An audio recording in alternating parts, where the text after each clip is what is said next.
สบายดีท่านผู้ชมที่เคารพทุกท่านสำหรับมื้อนี้ข้าพเจ้าจะมาเล่าเกี่ยวกับความคองคอยของสหรัฐอเมริกาที่หวังเจรจาหรือว่าต้องการเจรจากับประเทศอิหร่านเพื่อยุติสงครามนั่นเองท่านผู้ชมซึ่งในระยะหลังๆมานี้พวกเราจะสังเกตเห็นว่าอเมริกานั้นมีความกระตือรือร้นหรือว่ากินบ่ได้นอนบ่หลับเพราะต้องการขอเจรจากับประเทศอิหร่านนั่นเองท่านผู้ชมส่วนว่าเหตุผลหรือว่าสิ่งที่เฮ็ดให้สหรัฐอเมริกาต้องการเจรจาสงบศึกหรือว่ายุติสงครามกับอิหร่านนั้นอันนี้ก็ยังบ่ทันเป็นที่แน่ชัดหรือว่ายังบ่ทันรู้รายละเอียดเทื่อว่าเป็นหยังสหรัฐอเมริกานั้นจึงพยายามขอติดต่อเจรจากับอิหร่านที่ขึ้นในเวลานี้ท่านผู้ชมแต่มันก็คงจะบ่เกินความคาดหมายท่านผู้ชมเพราะว่าสหรัฐอเมริกากับอิสราเอลนั้นคาดหวังว่าหรือว่าคาดหมายว่าจะเฮ็ดสงครามกับอิหร่านนั้นหรือว่าจะสามารถเอาชนะอิหร่านนั้นได้ประมาณอยู่1 หา 2 อาทิตย์เท่านั้นท่านผู้ชมและมันก็จะก่อให้เกิดความเปลี่ยนแปลงในระบบการปกครองของประเทศอิหร่านอันนั้นคือสิ่งที่สหรัฐอเมริกาตั้งเป้าไว้ว่ามันต้องเป็นไปตามที่อเมริกาตั้งเป้าแต่หลังจากที่สหรัฐอเมริกาเฮ็ดสงครามตัวจริงกับอิหร่านแล้วความเป็นจริงในภาคสนามกับสิ่งที่สหรัฐอเมริกาวางแผนเอาไว้นั้นกลับบ่เป็นไปตามที่สหรัฐอเมริกาต้องการมันเฮ็ดให้สงครามระหว่างสหรัฐอเมริกานั้นยืดเยื้อออกไปเป็นเดือนที่2แล้วท่านผู้ชมด้วยเหตุนี้จึงเฮ็ดให้สหรัฐอเมริกานั้นต้องแบกหาบภาระค่าใช้จ่ายทางสงครามและก็ภาระค่าใช้จ่ายด้านอื่นๆนั้นเป็นจำนวนมหาศาลอันนี้คือสิ่งหนึ่งที่สหรัฐอเมริกานั้นมีความเป็นห่วงกังวลเป็นอย่างยิ่งท่านผู้ชม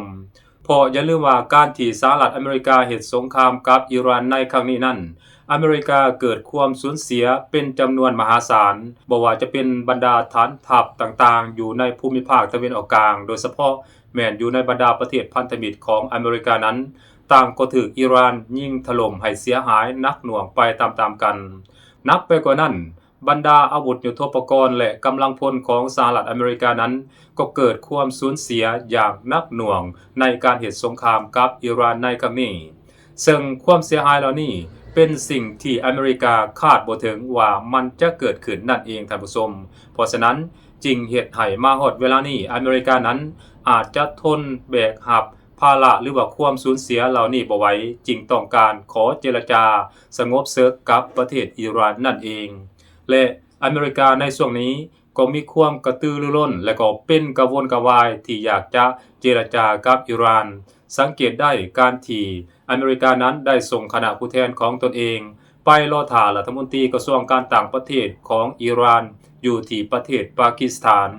เพื่อหวังว่าจะได้เจรจาหรือว่าได้พบกับรัฐมนตรีต่างประเทศของอิหร่านและขอเจรจาสงบศึกกับอิหร่านนั่นเองแต่สหรัฐอเมริกานั้นกลับต้องพบกับความผิดหวังเมื่อรัฐมนตรีกระทรวงการต่างประเทศของอิหร่านนั้นบ่ให้คุณค่าหรือว่า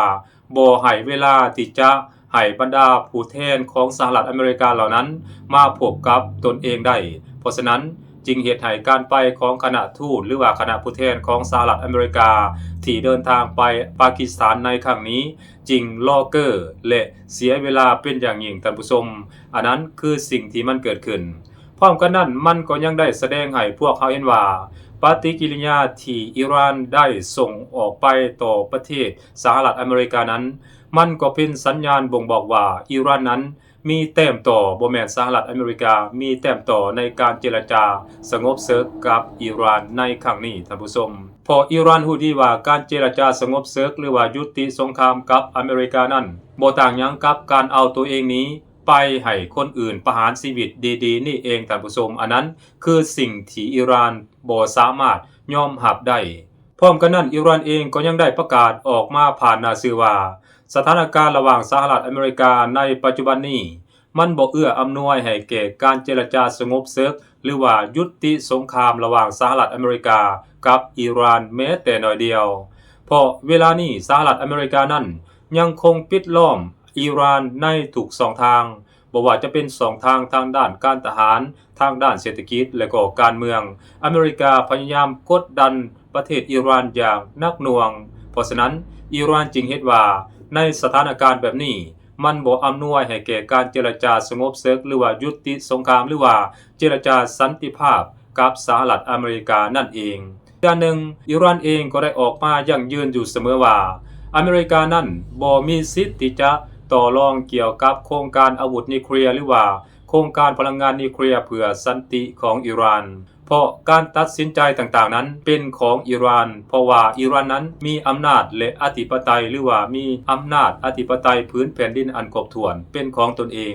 บ่จำเป็นต้องให้ชาติอื่นมาตัดสินใจแทนอันนั้นคือสิ่งที่อิหร่านบ่ยอมรับด้านหนึ่งสหรัฐอเมริกานั้นก็ยังคงมีท่าทีแข็งกระด้างและปิดล้อมบรรดาเรือพาณิชย์หรือว่าเรือขนส่งสินค้าประเภทอื่นๆของอิหร่านที่จะออกจากประเทศอิหร่านไปตลาดสากลนั้นอันนี้อเมริกายังคงดำเนินการอยู่เพราะฉะนั้นสิ่งนี้ก็เป็นอีกปัจจัยหนึ่งที่เฮ็ดให้อิหร่านนั้นบ่ต้องการเจรจากับประเทศสหรัฐอเมริกานั่นเองพออิหร่านเองเห็นว่านี่มันเป็นการแสดงความเป็นศัตรูหรือว่าการแสดงเป็นปรปักษ์ของสหรัฐอเมริกาที่มีต่อประเทศอิหร่านนั่นเองท่านผู้ชมการที่สหรัฐอเมริกาขอเจรจาสงบศึกกับประเทศอิหร่านนั้นเหตุผลหนึ่งก็สืบเนื่องมาจากการที่อาวุธของอเมริกานั้นถือว่าเกือบว่าล่างสต็อกแล้วในเวลานี้โดยเฉพาะแม่นพวกระบบป้องกันภัยทางอากาศของอเมริกาบ่ว่าจะเป็นระบบทาร์ดหรือว่า Patriot นั้นถือว่าอเมริกานั้นเกือบว่าหมดสต็อกไปแล้วเพราะอย่าลืมว่าในระยะเบื้องต้นของสงครามนั้นอเมริกาได้ใช้ลูกปืนPatriot และก็ระบบทาร์ดนี้เป็นจำนวนหลายในการต่อต้านโดรนและก็อากาศยานหรือว่าขีปนาวุธอื่นๆที่ยิงมาจากฝั่งของอิหร่านนั้นเป็นจำนวนมหาศาล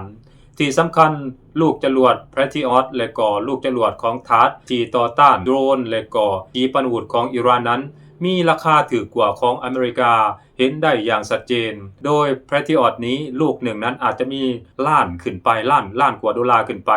และก็ระบบทาร์ดก็เช่นเดียวกันส่วนว่าของประเทศอิหร่านนั้นโดยเฉพาะแมนโดรนนั้นมีราคาเพียง 30,000 หรือว่า 20,000 ดอลลาร์เท่านั้นถ้าเทียบกันแล้วถือว่ามูลค่ามันแตกต่างกันอย่างชัดเจนเพราะฉะนั้นมาฮอดเวลานี้ระบบป้องกันภัยทางอากาศของอเมริกานั้นถือว่าล่อยล้อหรือว่าเกือบหมดแล้วท่านผู้ชมด้านหนึ่งสหรัฐอเมริกาเองก็สามารถผลิตลูก Patriot ได้เพียงแต่ 4-60 ลูกเท่านั้นแต่อเมริกากับใช้ลูก Patriot แล้วนี่ในระยะบ่พอเท่าใดมื้อที่ต่อสู้กับอิหร่านนั้นเกือบว่าใช้ลูก Patriot ประมาณอยู่2 ปีก็ว่าได้ท่านผู้ชมและสิ่งนี้มันก็อาจจะบ่ทดแทนการขาดหายไปในสางสต็อกของอเมริกาก็เป็นไปได้เพราะฉะนั้นนี่ก็เป็นอีกเหตุผลหนึ่งที่เฮ็ดให้สหรัฐอเมริกานั้นบ่สามารถที่ยับยั้งการโจมตีของอิหร่านได้เพราะลูกจรวดต่อต้านอากาศยานหรือว่าต่อต้านหรือว่าต้านภัยทางอากาศของอเมริกานั้นมาฮอดเวลานี้หมดสิ้นแล้วนับไปกว่านั้นอเมริกาเองก็ขาดแคลนวัตถุดิบที่จะนำไปผลิตอาวุธเหล่านี้ต้องได้นำเข้าแห่ยากจำนวนหลายจากประเทศจีนและเวลานี้ก็เช่นเดียวกันท่านผู้ชมจีนนั่นได้สั่งห้ามการส่งออกแห่ธาตุหายากเหล่านี้ไปยังสหรัฐอเมริกาเป็นที่เรียบร้อยแล้วเพราะฉะนั้นจึงเฮ็ดให้การผลิตอาวุธยุทโธปกรณ์ของสหรัฐอเมริกาในช่วงนี้ติดขัดและบ่เพียงพอต่อความต้องการใช้ในภาคสนามนั่นเองท่านผู้ชมอันนี้ก็เป็นอีกเหตุผลหนึ่งที่เฮ็ดให้สหรัฐอเมริกานั้นบ่มีทางเลือกต้องหันหน้ามาขอเจรจากับประเทศอิหร่านที่ขึ้นนั่นเองท่านผู้ชมแต่ทั้งนี้ทั้งนั้นโดนัลด์ทรัมป์เองก็ยังได้ออกมาประกาศอย่างหน้าด้านว่าอเมริกานั้นคุ้มความได้เปรียบเหนืออิหร่านทุกรูปแบบทุกช่องทางอันนั้นคือสิ่งที่โดนัลด์ทรัมป์ได้ประกาศออกมาอเมริกาว่าอเมริกานั้นถือไพ่เหนือกว่าประเทศอิหร่านถ้าว่าประเทศอิหร่านต้องการเจรจาสงบศึกหรือว่ายุติสงครามกับสหรัฐอเมริกานั้นอิหร่านต้องเป็นฝ่ายโทรมาหาประเทศสหรัฐอเมริกาก่อนอันนั้นคือการให้สัมภาษณ์ครั้งล่าสุดของโดนัลด์ทรัมป์ประธานาธิบดีของสหรัฐอเมริกาที่ให้สัมภาษณ์กับสื่อและโพสต์ลงสื่อโซเชียลมีเดียของตนเองนั่นเองท่านผู้ชมแต่ในความเป็นจริงแล้วมันกลับหน้ามือเป็นหลังมือบ่แม่นอิหร่านไปห้องขอเจรจากับประเทศสหรัฐอเมริกาแต่มันเป็นสหรัฐอเมริกาไปห้องขอเจรจากับประเทศอิหร่านอันนั้นคือความเป็นจริงที่มันเกิดขึ้นในสงครามระหว่างสหรัฐอเมริกากับอิหร่านนั่นเองท่านผู้ชมสบายดี